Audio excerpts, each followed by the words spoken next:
Welcome to today's webinar, and thank you so much for joining us. I'm Simon Fowler, CEO of Empowering People Group, and I'm delighted to be hosting the third session in our series on people priorities in 2025. Before we get started, here's just a quick overview of who we are and why we're here today. EPG is a group of HR, employment law, coaching and learning specialists that deliver tech-led products and services designed to simplify employee experiences and empower people to drive business success. Hopefully, at the end of this series, we aim to give you a practical, actionable insights to tackle these priorities and thrive in 2025. For those of you who have been here before, you'll have heard this bit before, but before we delve any further, there's just a bit of housekeeping to go through to help you get the best out of this session. So the screen that you see in front of you is customizable. You can drag and move the speaker and slide views to position them however you prefer. You'll also find speaker bios listed in the panel next to these, where you can read a little more about today's panel speakers. As always, we've attached some resources on the topics being discussed, which you can download during the session, and we'll also send out following the session along with the recording. Lastly, there's a contact us box below so that you can get in touch with us at any time during the session. And if you'd like to ask a question, simply pop it in the Q&A comment box at the bottom of the screen. We'll do our best to answer as many questions as we can towards the end of the session, but if we don't get to them all, we'll follow up with answers after the webinar. So today's session is all about the power of neuro-inclusion and how it drives innovation, performance, and company culture. Yet so many organizations are such a long way from being neuro-inclusive. Our aim of this session today is to simplify the journey to improving inclusion for everyone. I'm absolutely delighted to be joined by two fantastic experts who will be sharing their insights on the topic. First up, we have Karen Valesco, an exec coach and facilitator with over 30 years experience in leadership development. Karen works with organizations on neurodiversity and inclusion, helping leaders create much more inclusive workspaces. Hi, Karen. Hi, Simon, and thanks for inviting me along this afternoon. Great to have you here. I'm also joined by a stalwart of our webinars, Renna, Managing Director of our legal division and lead employment lawyer for several global brands. Renna brings a straightforward commercial approach to complex employment law challenges and is an expert in championing inclusion in the workplace. Welcome back, Renna. Thank you. Yeah, good to be joining this one. So thanks for the invite. No problem. Thank you both for being here today. So let's get going. I think before we delve into the strategic value of neuro-inclusion, I want to start with one of the most prevalent priorities business and HR leaders, I think, are currently facing, which is the need to empower line managers to be more capable people leaders. Empowering line managers is just like so vital for improving workforce agility, driving engagement and innovation, and improving productivity in our rapidly changing working environments. Our managers are at the heart of workplace culture, employee well-being, and business performance, and their role is increasingly complex. Whether that's from managing hybrid and remote teams to adapting to the growing risks associated with employment law changes, we are asking an awful lot of our managers these days. They're on the front line of managing employee overwhelm and mental health challenges in the workplace. Coupled with rising employment costs driving tighter workforces, the pressure on managers has really reached boiling point. I've mentioned this stat a lot in recent months, but Gartner research cites that 75% of HR leaders believe managers are overwhelmed by the changes in their roles and in the current economic climate, and this is only likely to continue to grow. So why am I talking about manager overwhelm and empowerment in a neuro-inclusive context? I think because a critical gap in managers' ability to support neurodiverse employees is not only adding to the complexity of their growing responsibilities, but is also preventing organizations from fully leveraging the unique strengths neurodiverse talent brings. So let's have a look at some stats to support this. So studies from the likes of Deloitte show that neurodiverse teams can be up to 30% more productive, bringing fresh perspectives and innovative problem solving. And yet, the recent City and Guild Foundation's Neurodiversity Index report shows that nearly 1 in 3 neurodivergent employees aren't satisfied with support they're getting from their employers. The report highlights a significant gap, with somewhere like 57% of senior leaders and 37% of managers having had no neurodiversity training at all. Closing these capability gaps is essential for the future of work, in my opinion. So let's dive into the topic of improving neuro-inclusion. To kick things off, Renna, could you outline the key legal considerations for neuro-inclusion in the UK? Absolutely. Thank you, Simon. Before I get started, I thought it might be useful just to cover off some of the terminology that we're using today, because actually there is still a lot of us that are unsure as to what we actually mean when we talk about neuro-inclusion. So before I dive into those legal considerations, just give a quick overview of what we're talking about. So a term that you'll hear us reference a lot is neurodiversity, and basically that's the umbrella term that describes the natural differences in how our brains work. So it encompasses a wide range of neurological variations, and you'll hear the term neurotypical a lot, which describes how the majority of people's brains functions and they process information and learn. So that's considered as standard, use that word loosely, while neurodivergent refers to individuals whose brains function differently, so such as those who may have conditions such as autism or ADHD, dyslexia, dyspraxia, Tourette syndrome, amongst others. And the term neurodiversity emerged, I guess, in the 90s, and it was the whole point of it is advocating for acceptance and inclusion of people with those neurological differences. So emphasising that those differences aren't deficits, but actually strengths. It's estimated that around 20% of the UK population, so more than 10 million people, are likely to be neurodivergent. So improving awareness is absolutely vital, because the reality is that you're probably working with a colleague who learns and processes information differently. So we want to set them up for success. There's an analogy that I heard recently, which I really, really loved. And someone likened neurodiversity to a Mac operating system versus a Windows operating system. So both really powerful systems, both great at doing what they do, but they process information differently.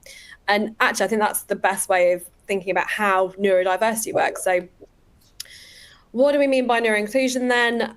Simply put, we're just making sure that we're building spaces and environments where those individuals who are have neurodivergent conditions feel genuinely included and valued. So improving awareness, setting up for success, creating fairness, and really appreciating those diverse perspectives that everybody brings. And as you say, Simon, there's some great statistics that really support that and back that up. The one thing that I would say is that it's important to note that many people aren't actually diagnosed with neurodivergent conditions that they have, or receive late diagnosis. So in particular, statistics show that females and certain ethnic groups are less likely to be diagnosed. So again, it's important to be aware of that when we are seeing neurodivergent symptoms. And it's therefore important to be able to look at and spot those signs that someone may be neurodivergent, to ensure you are able to set colleagues up for success. I think the only other thing that I would mention on that is, remember, there isn't a one size fits all. So just because someone is displaying any indicators that they may be neurodivergent, we shouldn't make any assumptions about their conditions or any support that they might need, because everybody's experience of their condition will be different. That's really insightful, Renna, and I love the analogy too, as I'm sure you know. It really brings home and highlights why we have to change perceptions and improve the experiences of our neurodivergent colleagues. Absolutely. So let's get into those legal considerations then that you've just asked me to run through. So the first thing that I would say is neurodivergent conditions can amount to a disability for employment law purposes if they meet the legal test for disability in the UK, but they won't always amount to a disability. So the test that we need to work through is, has the individual got a long-standing health condition, which means that the health condition needs to have lasted or be likely to last for 12 months or more? And does that health condition, so their neurodivergent condition, impact their ability substantially to go about normal day-to-day activities? So substantial means it's more than trivial. It has to have a real impact and an adverse impact on their ability to do normal day-to-day tasks. So that could be going out and doing the food shopping. It could be workplace activities as well. So, for example, having to make calls, processing instructions, working on projects. So every case will be assessed on its own merit. And just because somebody may be diagnosed as disabled for medical purposes doesn't necessarily mean that they'll have a disability for employment law purposes. So if somebody is identified as having a disability under UK employment law, it means that those individuals have got additional rights and protections to ensure that they're not discriminated against based on any condition that they might have. And those protections include protection from failure to make reasonable adjustments. So where they do face a substantial disadvantage at work, an adjustment exists that would alleviate that disadvantage, then we should be exploring putting those adjustments in place, those reasonable adjustments to support them. So an example of that might be a physical aid like noise cancelling headphones, for example, or it could be changes to ways of working, like giving regular breaks, shorter working days, written instructions, for example. So that's a really key protection that exists that we need to be aware of. Another key protection is protections from unwanted behaviour that can amount to harassment. So that's where somebody receives unwanted conduct. It could be something verbal or physical that relates to their condition and has the impact of making that person feel humiliated, degraded or offended. So, for example, it could be that people are excluding a particular individual who is neurodivergent. And for example, they're excluding the employee at work because they think their social interactions are perceived to be awkward or rude. So again, that act of excluding somebody or describing them as awkward, again, could in itself amount to harassment. So crucially, organisations really need to ensure that managers fully understand that these protections exist and that they're equipped in particular to identify when to apply them to individuals within their team. So that really requires some comprehensive training to be able to spot those signs because, as I mentioned earlier, it's not, the individual may not have a diagnosis or a formal diagnosis themselves. So being able to have that awareness is really, really key. I also think it's important to pause here for a second just to touch on the changes that were recently announced by the government about disability benefits reform. So the proposed changes to disability benefits, particularly concerning personal independence payments, so PIP eligibility, have raised serious concerns for neurodivergent individuals. So tightened criteria, especially for the daily living component, might disproportionately affect those with neurodevelopmental conditions who rely on those benefits to manage daily challenges. So the focus on moving disabled individuals into work, while potentially positive on the one hand, could actually create real undue pressure if support isn't tailored to neurodivergent needs, considering their unique strengths and limitations that they might have and support that they may need.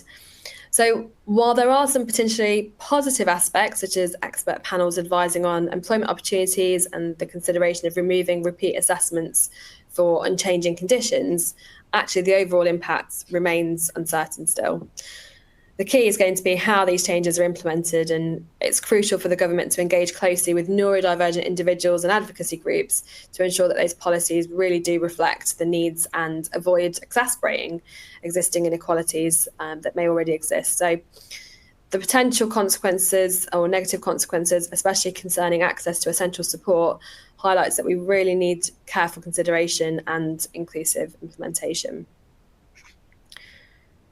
So moving then on to policies, the key for me is making sure that we've got clear neuro-inclusion policies in place. And like you said, Simon, the statistics on neuro-inclusion policies actually existing is pretty low. So I think it's around 30% of organisations actually have neuro-inclusive, neurodiversity mentioned within their DE&I policies.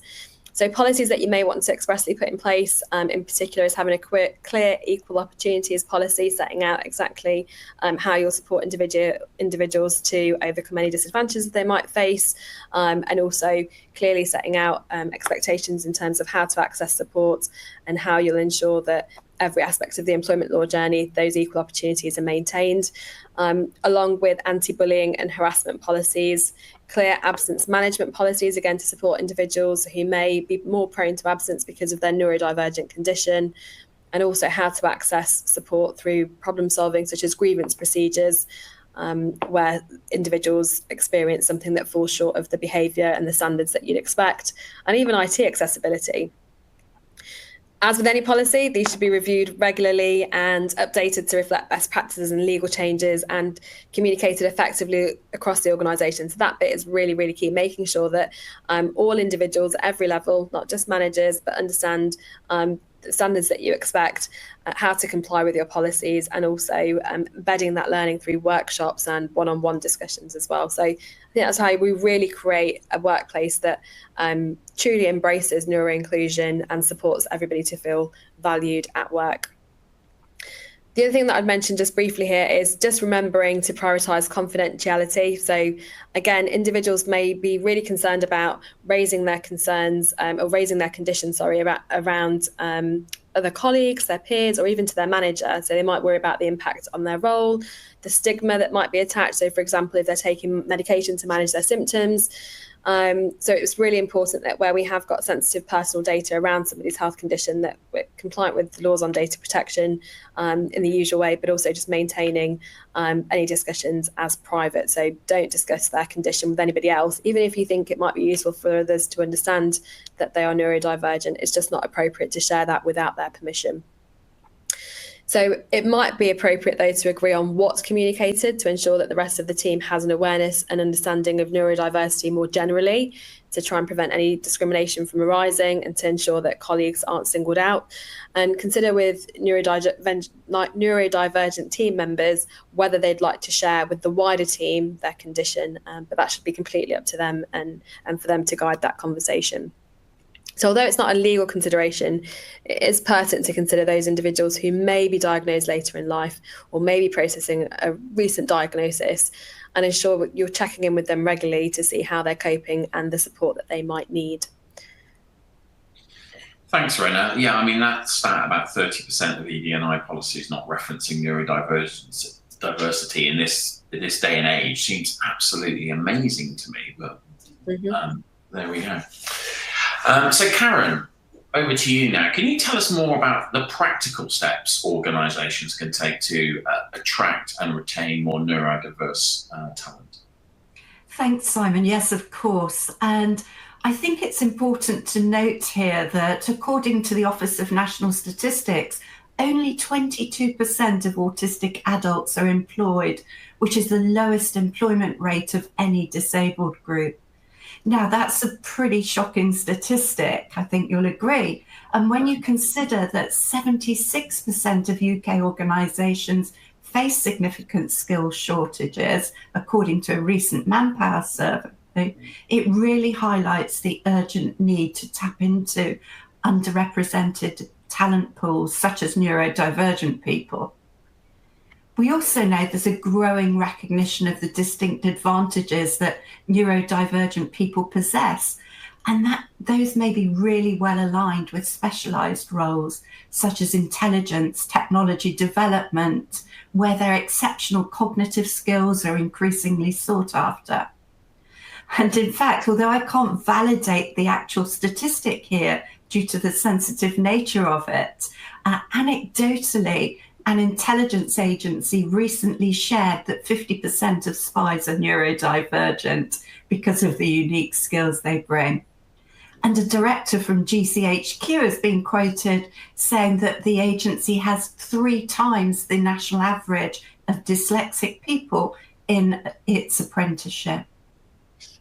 So what we need to address is how we attract and retain more of these brilliant people into the workplace. We know that teams that reflect their consumer base are more attuned to customer needs, and that can help drive effective product and service development and accelerate growth. And we look forward to a day where the percentage of neurodiverse employees at work reflects the proportion that Rena mentioned and you've mentioned, Simon, out in the communities. Also, the disability benefits and PIP reform that Rena mentioned may drive more neurodivergent people into work, but they need to be effectively supported for it to be successful for them. Inclusion at work is about ensuring everybody feels valued, supported, and empowered to be able to contribute their best work. And embracing neurodiversity will really help to build more inclusive cultures and drive performance, enhancing well-being, collaboration, and team strength. So let's look at 5 practical tips for accelerating neuro-inclusion at work. And firstly, I'd like to go back to the point that Simon referenced in the introduction, the importance of manager empowerment.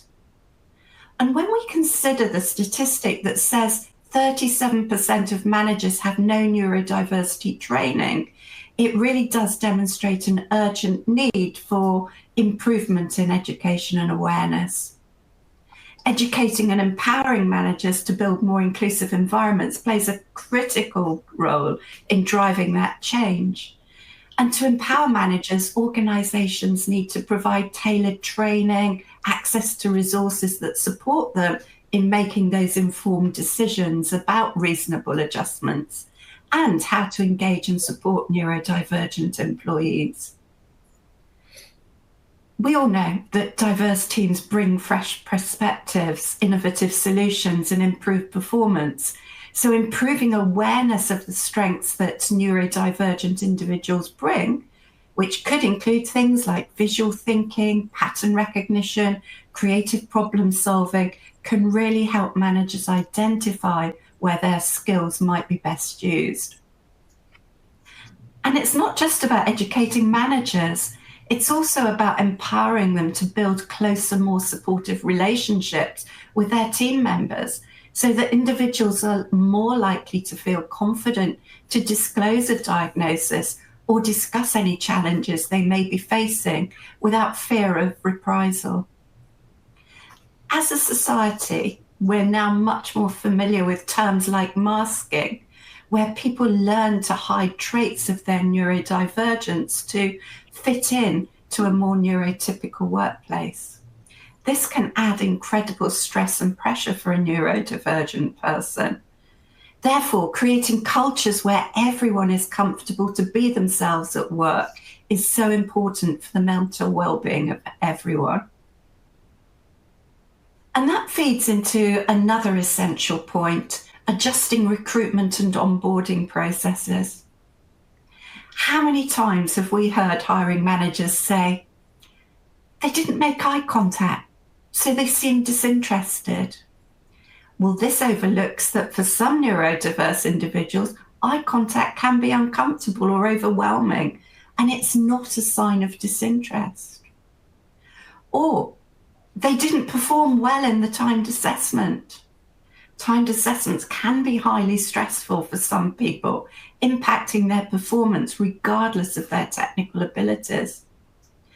Or they didn't seem very confident in answering questions at the interview. Some people process information differently or have difficulties with verbal fluency, even though they do have the strong technical expertise.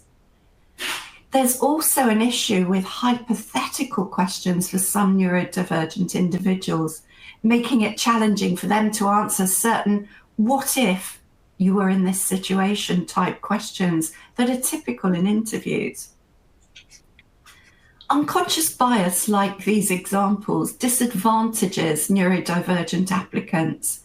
And although it's difficult to change some of our deep-set behaviours, we need to talk openly and honestly about our own biases. And HR teams should proactively review their recruitment processes, engaging experts and neurodivergent colleagues to help shape more inclusive experiences. Now, of course, it starts way before the recruitment process ever begins, with a need for a thorough review of how well organisations demonstrate their commitment to neuro-inclusion. For example, a brand's social media presence and website can go a long way, whether it's using accessibility tools on the website or featuring neurodiverse members of the team and their lived experiences on socials. It's important that organisations recognise the need to raise awareness and be more inclusive. Then, at every stage of the recruitment process, companies should reinforce their commitment to inclusion, including clearly communicating how an applicant can request accommodations during the recruitment process. We can start this by providing detailed, accessible job descriptions that clearly outline essential skills and responsibilities, avoiding jargon or ambiguous language. We can also offer diverse application methods such as written submissions, video responses, portfolios of evidence, allowing candidates to showcase their abilities in the best way possible. AI tools for CV review are now commonplace, but they can be a double-edged sword for neurodivergent candidates. While they promise to minimize human bias and focus on skills, they also carry the risk of algorithmic bias. A focus on keywords can disadvantage those with diverse communication styles, and a lack of contextual understanding might overlook people's unique experiences. On the flip side, where a neurodivergent candidate may use AI to help them complete a CV or application, many tools now exist to spot AI written content. So they again can have a potential disadvantage to neurodivergent candidates. So to truly benefit neurodivergent people, AI must be implemented ethically and be used as a support to human judgment, not a replacement. During interviews, moving away from unstructured conversations and using structured interviews with preset questions can help level the playing field for neurodivergent applicants. Consider providing questions in advance or including work samples or practical assessments that directly evaluate relevant skills rather than relying solely on verbal communication. And finally, it's important that hiring managers are thoroughly trained to be able to recognize and address their own biases and have specific training on what reasonable adjustments a neurodivergent applicant might require, such as providing interview environments that are sensory friendly, offering quiet spaces or options for virtual interviews. Onboarding and probation reviews are then a critical component of supporting a neurodivergent new hire to succeed. Inclusive policies and processes are vital, but better awareness and training are also required to ensure experiences match the ambition. Next, engaging in open conversations to really understand the needs of people and creating flexible environments is key to driving rapid change. As there are so many variations in how neurodiversity impacts someone, it's essential to be adaptable and continually learn and improve. So regular check-ins with all employees with opportunities for feedback on their experiences of inclusion are also important, helping make sure that everyone feels supported, seen and heard. McKinsey research shows that organizations focused on diversity outperform competitors by an amazing 35%. Employee surveys can be an effective way of assessing the impact of initiatives to improve inclusion. Creating a benchmark to measure against will help ensure investment is being made in the right places and delivers the right results. And finally, on the employee life cycle, we also need to think about the difficult situations many organizations are currently facing in having to make headcount reductions. Periods of change can be particularly challenging for some neurodivergent people. So those supporting change processes need to consider the impact and how they can help offer the right support. Putting compassion at the forefront of redundancy processes is essential. And when it comes to vital services like outplacement, ensuring these are inclusive and supporting of everyone is key. Yeah, I think it's just to answer that, Karen, as you say, talk about onboarding, supporting in terms of driving performance and how we can, and supporting in terms of redundancy processes. All these things are going to become so much more important again when the Employment Rights Bill comes in. So we already know that there are significant changes coming in terms of day one rights for unfair dismissal. And again, if I think about that onboarding piece in particular, having somebody new start where you may spot that they're there are symptoms in terms of potentially being a neurodivergent individual and not having the medical opinion to understand more about their condition, it's going to mean that managers need to pick up on these things really early so that we can make sure that, again, we're setting up somebody for success and being neuro-inclusive as part of that initial probation period as well, so that they've got the best chance of passing. And if they're not delivering, then at least we can show that we put the right support in place to try and get them there. Another really important point, actually, is just in terms of organisations and how they look at technology and data insights to support inclusion. So I think that's going to be incredibly important again. And Simon, over to you for that one. I get the technology one, so. Yeah, I agree. Technology and data are vital tools in the pursuit of neuro-inclusion in the workplace. Karen mentioned some earlier, but technology provides immediate practical support through accessibility tools that break down barriers for individuals with sensory or cognitive differences. There's tools like speech-to-text software and sensory-friendly interfaces, which are literally transforming how businesses support their teams and improve inclusion. Communication and collaboration can be streamlined through platforms that accommodate diverse communication styles.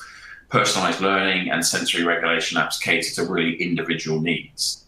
I think the right technology can really empower neurodivergent individuals to navigate their working environment with a greater ease and autonomy. And in my experience, what I found is when that happens, then the individuals become much more relaxed in the workplace, and some of the symptoms that we see become less than you would normally see. Data insights, on the other hand, provide a broader strategic perspective. By analysing patterns in employee data, organisations can identify potential challenges faced by neurodivergent individuals. They can also pinpoint areas for improvement as well.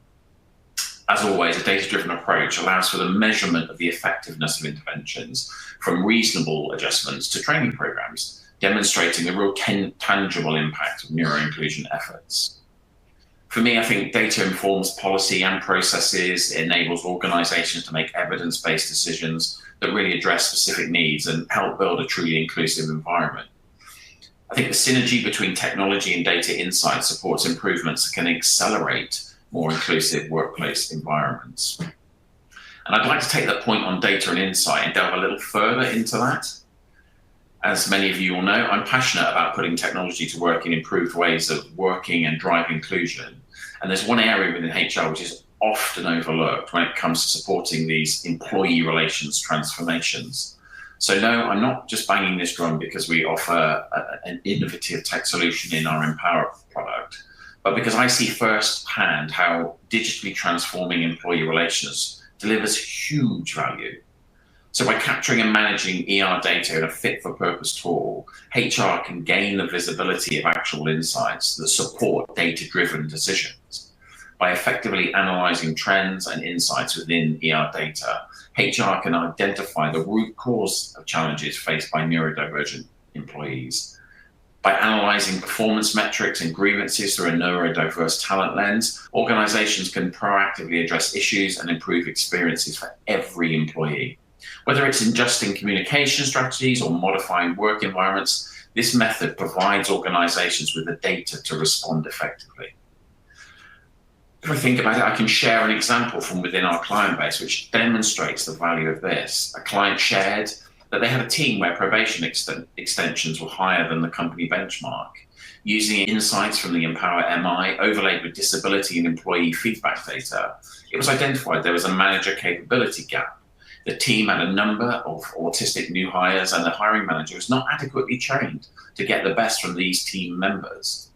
Armed with this insight, the organisation partnered with the National Autistic Society to provide company-wide training for managers and teams, helping really improve the understanding and support for neurodivergent colleagues. I could give many more examples and probably talk all day about the benefits, but I'm really conscious of time. So let's just end with leveraging the right technology and data insights is another critical cog in enabling organisations to improve inclusion. So coming back to you, Renna, where do organisations start in putting some of these actions into play to mitigate risks and improve neuro-inclusion? I'll keep it punchy then, and I'll just give my top 5 practical tips that I think might help. So first one, and I think it's a simple one, but get to know your team. And I know that sounds really obvious, but actually just really understanding it. Everyone learns, processes, shares information differently. So it's never a one size fits all, regardless of whether an individual has a neurodivergent condition or not. So what works for you or others in your team may not deliver the best results for all your colleagues.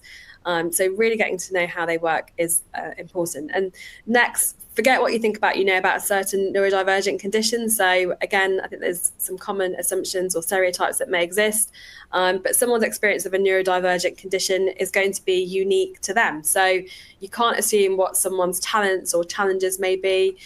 There are also some colleagues who may have a number of neurodivergent conditions. So I've said get to know your team. I've talked about kind of forgetting what you know. A really useful tool to have in place is a document that we call a getting to know me guide. So for all new starters, and the idea is that it just gives you something that you can give to any new starter. So it's not singling out somebody for being neurodivergent in terms of having a neurodivergent condition. But ultimately, what we're doing there is we are understanding what works best for them in terms of ways of learning. So it just means that you can demonstrate from the outset your commitment to creating that really inclusive environment. And then following on from this, I guess my third tip might be individualized support plans. So they can make a huge difference. So as I mentioned, the Getting to Know Me guide gives us the opportunity to gain a greater understanding about how to best support colleagues. But we know that we're not medical professionals, and employment tribunals want us to recognise that we're not medical professionals, so we shouldn't just make assumptions about what support might be needed. So if a team member shares with you that they are neurodivergent, then speak to them to understand whether obtaining an expert medical opinion would actually help in the circumstances, to better understand their condition, to better understand an individualised support plan for them on their specific needs. And that can also include strategies for managing sensory sensitivities, time management, communication preferences, how to best support them in terms of absence so that we're minimising absence and supporting them to be at work. So that's a really important one. Tip 4 would be next, reducing sensory overload in the workplace. So that can make a huge, huge difference. Really consider, do a bit of an audit and review of the sensory environment, the workplace that you have. So thinking about noise, lighting, even background colours on Word presentations.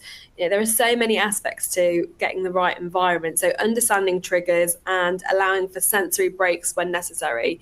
That can really help to create a supportive space while preventing neurodivergent individuals from feeling singled out. And then lastly, expanding on flexible work arrangements. So this one is so wide-reaching, but ultimately what we're saying here is recognising that individuals with neurodivergent conditions may have varying needs and preferences regarding their work arrangements. So thinking about the type of work that they're doing, tasks and routines that will work best for that individual, where appropriate being open perhaps to flexible schedules if their work allows for it, remote working options or workspace modifications. So, we mentioned maybe there's a quiet space or pod rooms or a quiet room that they can carry out some of their work. So just thinking about how we can support them and maybe even taking that one step further with support through other means. So mentoring programs, coaching for any personal development that they might like to help with, such as time management or organisation. It's probably worth just signposting here, actually. I've mentioned a couple of documents in particular, but we have got a neurodiversity toolkit. So part of our solutions-focused approach is that we have a toolkit which would include things like the Getting to Know Me guide that I've mentioned, manager guidance notes for recruiting managers as well. So Karen, you mentioned, some of the misconceptions that might be had at that hiring stage where somebody hasn't made eye contact and all of a sudden we're assuming that they're not the right fit for the role, or they're not a great candidate. But actually, if hiring managers can go into that process understanding a little bit more about these symptoms, then they can ask the right questions and they can structure the recruitment process in a way that, maybe it's verbal rather than written or vice versa, to really get the best out of successful candidates. So to really help managers to manage teams effectively as well. Karen, anything else that you think I've missed here and you want to add? Yes, thanks, Rena. I think just reinforcing what everyone said so far, it's not just employees who benefit from neuro-inclusion. Organisations as a whole see significant gains when they improve inclusion. For managers, empowering them with the right tools and training enables them to build closer, deeper emotional connections with their teams, which is so important in the current culture. People perform better when they feel supported and understood, and stress can be reduced. And that improves our mental well-being and reduces that feeling of being overwhelmed. Through compassionate leadership, we can build a team that's not only productive, but also resilient and loyal. And by changing those mindsets and behaviours, we can ensure that neurodivergent people feel more comfortable, more accepted, more likely to thrive in their roles. And finally, I'd just really like to emphasise the point that diverse teams improve the success of organisations, making them more innovative and competitive overall. Yeah, I couldn't agree more, Karen. I think it's interesting just listening to Rena and yourself talk. I mean, actually, whilst we're talking about neurodivergent employees here, so many of the points about treating people as individuals and getting the best out of them, if we think about it, it's kind of really relevant to every employee, potentially, if you're a manager. Just a thought. Anyway, thank you both. It's also pertinent to mention at this point that we are releasing a new neurodiversity digital training course, and that will be hugely valuable for every organisation. And again, there was a link to register your interest in the resources section below. And as a thank you for attending today, we've also included a link to a free taster neurodiversity course that you can take away today. So thank you to our speakers for such insights today. We've learned that neuro-inclusion is not only a legal and ethical necessity, but it's also a major driver of innovation, performance, and success. The right legal framework, manager empowerment, a focus on diverse teams, and the effective use of technology can transform experiences, supporting more resilient, competitive, and inclusive environments that are really fit for the future.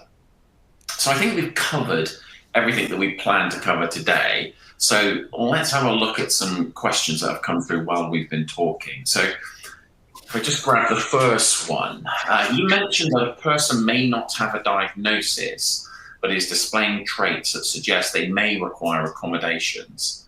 How would you approach this with a direct report? You'd like to pick up on? Shall I jump in and take this one, Karen?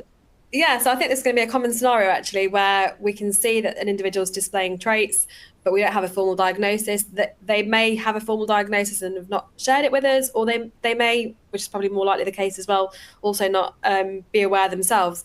So I think really supporting managers in terms of that awareness piece that we've mentioned already through things like the training, through having the guidance notes and clear agenda for a manager to approach that conversation is going to be really, really important so that they can do so confidently but sensitively as well.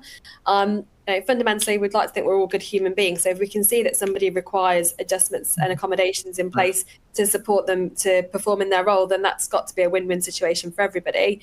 From an employment law perspective, all I'd add really is that, yes, the law says that where somebody, as I mentioned earlier, is suffering, has a disability for employment law purposes and suffers a disadvantage as a result of that condition, if there are reasonable adjustments that we can put in place to alleviate that disadvantage, then it's a case of exploring how we best support them to put those in place. Yeah. Karen, anything to add there? I think just adding into that, for me, it's about empathy and having those frequent check-in conversations, being nice to people at work. I think it goes a long way, and just having those regular check-in conversations, being empathetic, asking the right questions goes a long way. Yeah, I couldn't agree more. And I think as a manager, it's about whether it's a trait of neurodiversity or anything else. It's for me, it's about being nice and getting the most out of people at work so they can be successful and you can be successful. So it's kind of part of our role as a manager. So the second question, as a manager, I've heard that many people may mask neurodivergent conditions at work.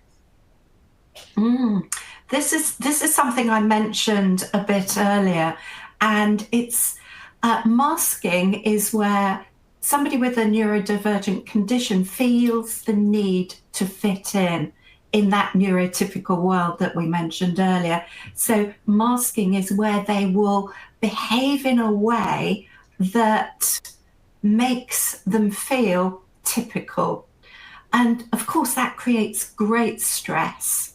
And I think as managers, as leaders, it's watching out for some of those challenges in people. To what extent do we feel people are not behaving in their true, authentic style? And to what extent is that causing them stress at work? And I think that goes back to being compassionate, empathetic, and nice at work as well. So they're all linked there. Absolutely, Karen. I think I'm going to come and work for you. You're welcome. Just picking up on the third question, and very conscious of time, I don't think we'll get to another one. So 53% of Gen Z identify as neurodiverse. So what does that mean for an organisation? Rana, do you want to pick up on that one?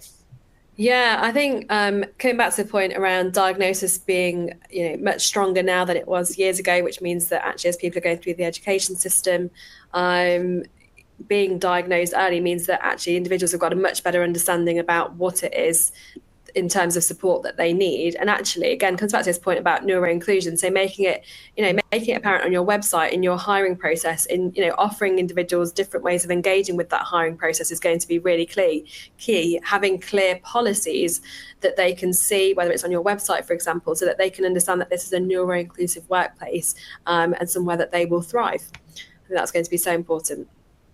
Yeah, definitely. And I think, as a CEO of Empowering People Group, I think that stat in itself means that taking note and some of the things we've talked about, some of the actions you can do, is only going to get more and more important as we go forward. Absolutely. So anyway, thank you for some very interesting questions. There's still more there, but we really are running out of time now. There's so much more that we can actually cover. We'll be sure to follow up and cover more in the next webinar session, which is due next month. So that brings us to a close. Thank you all for joining us, some of you for repeat attendees, and we hope you'll take these valuable insights back to your teams and organisations. As we've touched on, all these changes will require updates and amendments to your policies, your training, and potentially your technology. At Empowering People Group, we're all about simple solutions to people challenges. So we're expertly placed to help with ensuring you've implementing the right solutions to drive long-term success and build a neuro-inclusive and successful workplace. Obviously, we'd be delighted to chat through the solutions we have to get you where you want to be. But thank you again, Karen and Rena, for your insights in the discussion today. And thank you once again to everybody who's joined us. We look forward to seeing you all on another Empowering People Group webinar in the very near future.